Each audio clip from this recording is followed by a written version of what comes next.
Assalamualaikum warahmatullahi wabarakatuh. Pada hari ini 24 hari bulan 6 2026, jemaah KT81 melalui proses CCI iaitu beg bagasi mereka ditimbang sebelum dibawa ke dalam lori dan dihantar ke airport.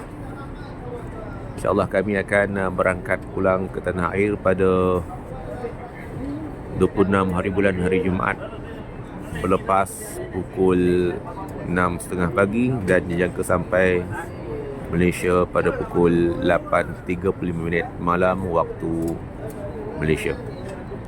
Kita menyerahkan tag nama, tak perlu turun.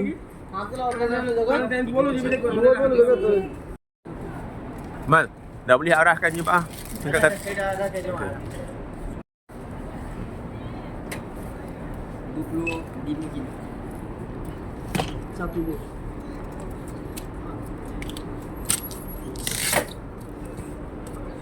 Dua beg. Semua korang 61, 41, 46, 8. Dan satu wheelchair. Dia malah okay.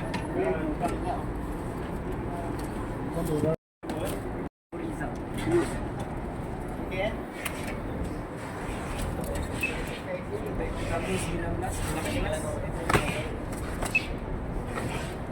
beg kedua 9.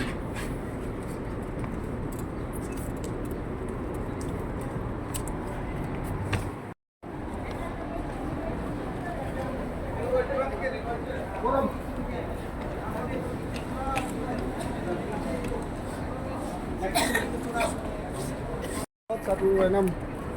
16. Okay. 6319 1923 Kazim.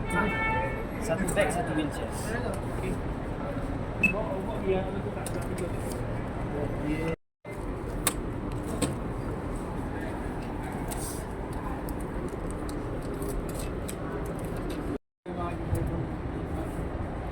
لا حلو تو بهنا هرر براتون اوده ولا انا هذا انت برا هون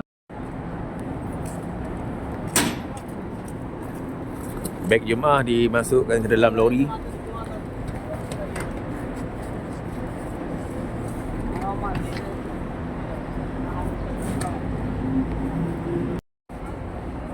Assalamualaikum. Ustaz. Sihat.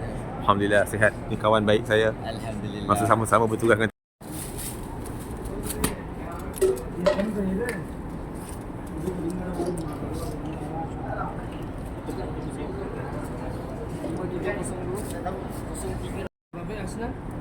Satu beg 6 je. Sudah? 28.